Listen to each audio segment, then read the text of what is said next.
6 दिन से युद्ध, जलने लगे 12 देश। खामनेई का खैबर युद्ध अभी बाकी है।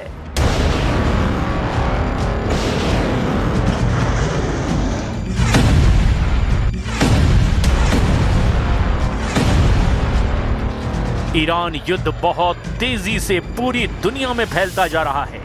अमेरिका की पनडुब्बी ने हिंद महासागर में ईरानी युद्धपोत IRIS देना को श्रीलंका के पास हमला करके डुबो दिया है। हमले में अब तक 87 ईरानी नौसैनिक मारे गए हैं। दावा किया जा रहा है कि दूसरे विश्व युद्ध के बाद से अमेरिकी नौसेना का किसी भी देश की नौसेना पर सबसे बड़ा और घातक हमला है।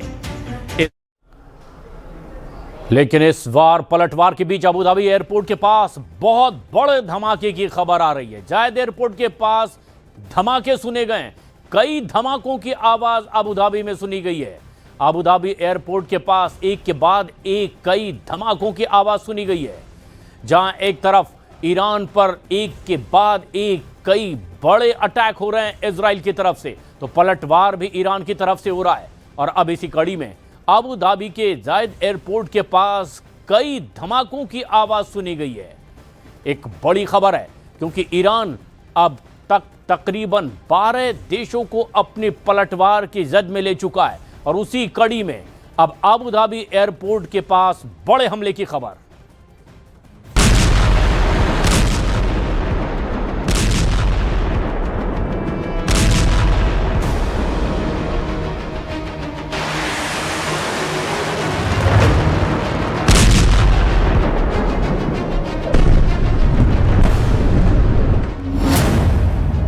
छह दिन से युद्ध, जलने लगे 12 देश। खामनेई का खैबर युद्ध अभी बाकी है।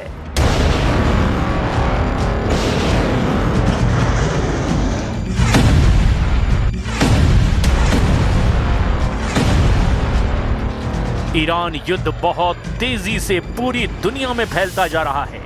अमेरिका की पनडुब्बी ने हिंद महासागर में ईरानी युद्धपोत IRIS देना को श्रीलंका के पास हमला करके डुबो दिया है। हमले में अब तक 87 ईरानी नौसैनिक मारे गए हैं।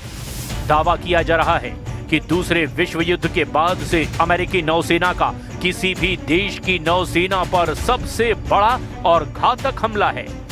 इस हमले के बाद ईरान ने ऐलान कर दिया कि अमेरिका और इजराइल ने सभी रेड लाइन क्रॉस कर दी है और अब ईरान सबसे विनाशक हमले आधुनिक हथियारों से करने जा रहा है। दावा किया जा रहा है कि इजराइल के शिमोन पेरेस नेवेक परमाणु अनुसंधान केंद्र, जिसे डिमोना के नाम से भी जाना जाता है, उस पर ईरान अपनी हाइपरसोनिक मिसाइलों से किसी भी वक्त हमला कर सकता है। और अगर ऐसा हुआ तो आधी दुनिया विनाश के मुंह में समा सकती है। और अगर ईरान ने इजराइल के परमाणु संयंत्र में धमाका किया तो तत्काल इसका प्रभाव 2 लाख से ज्यादा लोगों पर अकेले इजराइल में पड़ेगा। अब हम आपको दिखाने जा रहे हैं कि अमेरिका और इजराइल के तांडव का सामना कर रहा ईरान कैसे अब ऐसे युद्ध में समा जाता है जहां ईरान के सर्वनाश के साथ साथ मिडल ईस्ट में भीषण तबाही साफ नजर आ रही है। मैं इस वक्त एक बिल्डिंग के नज़दीक हूं। बिल्डिंग के अंदर जाऊंगा और आपको दिखाऊंगा किस तरीके की तबाही यहां पे इस मिसाइल अटैक से हुई है। इस वक्त न्यूज़ 18 की टीम है रियल ग्राउंड ज़ीरो पे और आप देख सकते हैं ये इर्द गिर्द तबाही है जो यहाँ पे टेल अवीव में हुई है। जो किस तरीके की तबाही हुई है, इन बिल्डिंग्स में सब कुछ तबाह हो गया है। और टेल अवीव में ये वो जगह है जहाँ पे इर्द गिर्द काफ़ी सारी बिल्डिंग्स को नुकसान पहुँचा है। ये देख सकते हैं आप क्या हाल है इस वक्त टेल अवीव में, कई जगहों का जहाँ पर मिसाइल्स गिरे हैं। और यही हाल हम यहाँ पे काफ़ी जगहों पे देख रहे हैं। 6 दिन में फोड़े 5000 बम, अब फूटेगा परमाणु बम। पिछले 6 दिन से जारी खूनी युद्ध में ईरान को प्रचंड नुकसान हुआ है। दावा किया जा रहा है कि अमेरिका और इजराइल ने ईरान के मिसाइल हमले की क्षमता को 86% तक कम कर दिया है, जबकि ड्रोन हमलों में भी 70% से ज्यादा की कमी आ चुकी है। वहीं ईरान ने भी Qatar, Saudi Arab, Kuwait, UAE, Bahrain, Jordan, Iraq, Cyprus और इजराइल पर मुख्य रूप से टारगेटेड हमले किए हैं। ईरान ने इजराइल और अमेरिका के हमलों के जवाब में ऑपरेशन ट्रू प्रॉमिस 4 के तहत पूरे मध्य पूर्व में भीषण जवाबी कार्रवाई की है। 6 दिन के युद्ध में अभी तक ईरान की जमीन पर किसी भी देश का कब्जा नहीं हुआ है। वहीं इस वक्त पूरे ईरान में अमेरिका और इजराइल के हमले होते ही जा रहे हैं। दोनों ही ईरान की मिसाइल और ड्रोन हमलों के लॉन्च पैड को तबाह करने में जुटे हैं। ईरान के कम से कम 130 शहरों पर हमले हो चुके हैं।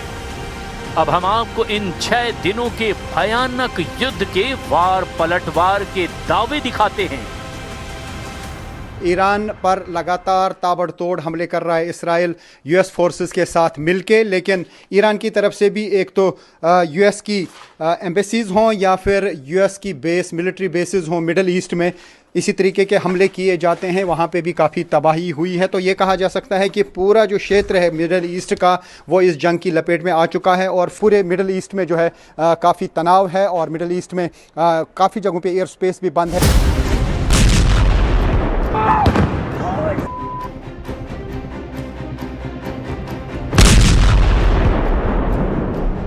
मिडिल ईस्ट मीडिया के मुताबिक इजराइल अमेरिका ने अब तक ईरान में 5000 से ज्यादा बम गिराए, वहीं 20 ईरानी वॉरशिप को डुबो दिया है।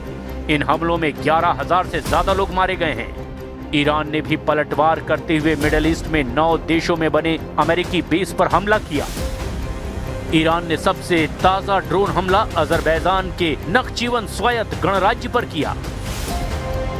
नखचीवन इंटरनेशनल एयरपोर्ट पर एक ईरानी ड्रोन सीधे हवाई अड्डे के टर्मिनल भवन से टकराया, जिससे वहां आग लग गई और काफी नुकसान भी हुआ। अमेरिका और इजराइल की तरफ से दावा तो यहां तक किया गया कि अब तक 3000 से ज्यादा ईरानी सैनिक और ईरान की सरकार से जुड़े लड़ाके मारे जा चुके हैं। इजरायली मीडिया वाइनेट के मुताबिक ये लोग इजरायली और अमेरिकी वायुसेना के हमलों में मारे गए। अमेरिकी रक्षा विभाग के मुताबिक युद्ध के पहले 24 घंटे में ही 1000 से ज्यादा ठिकानों पर हमले किए गए थे। पिछले 6 दिनों में हमलों की संख्या कई हजारों में पहुंच चुकी है। इनमें मुख्य रूप से लंबी दूरी की मिसाइलें, बंकर बस्टर बम और लड़ाकू विमानों B-2, F-35 और F-22 का भी इस्तेमाल किया गया। ईरान में सबसे ज्यादा हमले तेहरान पर हुए हैं। इसके अलावा परमाणु ठिकानों नतांज, फोर्डो और एस्फान पर भी जमकर हमले हुए। बुशर स्थित फाजरे जम गैस रिफाइनरी और दक्षिण पार्स गैस क्षेत्र में विस्फोट हुए हैं। कोम, करज, तबरीज और केरमानशाह जैसे शहरों में सैन्य हवाई अड्डों और मिसाइल उत्पादन केंद्रों पर हमले जारी हैं। इधर ईरान की अर्ध सरकारी समाचार एजेंसी ISNA और IRGC के वरिष्ठ कमांडरों ने आधिकारिक तौर पर चेतावनी दी है कि यदि इजराइल और अमेरिका ईरान में सत्ता परिवर्तन की कोशिश जारी रखते हैं तो ईरान इजराइल के शिमोन पेरेस नेगेव परमाणु अनुसंधान केंद्र यानी परमाणु ठिकाने डिमोना को भी निशाना बनाएगा। विशेषज्ञों और वैज्ञानिकों का मानना है कि यदि संघर्ष परमाणु स्तर तक पहुंचता है तो थर्मोन्यूक्लियर विस्फोट एक आधुनिक परमाणु हथियार हिरोशिमा पर गिरे बम से 1000 गुना ज्यादा शक्तिशाली हो सकता है। इससे न केवल लाखों लोगों की मौत होगी बल्कि न्यूक्लियर विंटर यानी कि परमाणु सर्दी जैसी स्थिति पैदा हो सकती है, जिससे पूरी दुनिया में अकाल पड़ सकता है। ईरान ने कहा कि उसकी ऑपरेशन ट्रू प्रॉमिस 4 के तहत दागी जाने वाली मिसाइलें डिमोना के सुरक्षा कवच को भेदने में सक्षम हैं। डिमोना के 30 किलोमीटर के दायरे में लगभग 2 लाख लोगों को तुरंत वहां से हटाना होगा। हवा के रुख के मुताबिक रेडियोधर्मी बादल जॉर्डन, मिस्र, यहां तक कि सऊदी अरब के उत्तरी हिस्सों तक पहुंच सकते हैं। ये एक क्षेत्रीय स्वास्थ्य और पर्यावरण आपातकाल पैदा कर सकता है। We are only 4 days into this, and the results have been incredible. Historic, really. Only the United States of America could lead this, only us. But when you add the Israeli Defense Forces, a devastatingly capable force, the combination is sheer destruction for our radical